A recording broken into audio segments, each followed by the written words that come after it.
So చిగుళ్ళ నొప్పికి గల కారణాలు ఏంటి తెలుసుకుందాము. చిగుళ్ళ నొప్పులు మెయిన్ జింజవైటిస్ లో బ్లీడింగ్ గమ్స్ అండ్ చిగుళ్ళ వాపు అనేది వస్తుంది. ఇదే చిగుళ్ళ వాపు ట్రీట్మెంట్ చేయించుకోకపోతే లోపల బోన్ లెవెల్ వరకు రీచ్ అయ్యి పెరడాంటైటిస్ కాజ్ చేస్తుంది.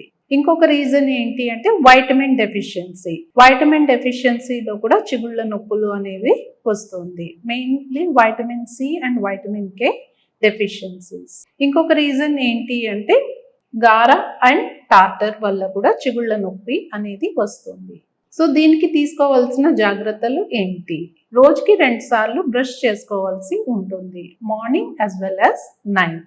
అండ్ ఫ్లాసింగ్ రెగ్యులర్ బేసిస్ లో చేసుకోవాల్సి ఉంటుంది. ఫ్లాసింగ్ చేసుకోవడం వల్ల టీత్ మధ్య ఉండే ఫుడ్ అనేది మనం రిమూవ్ చేయగలుగుతాము.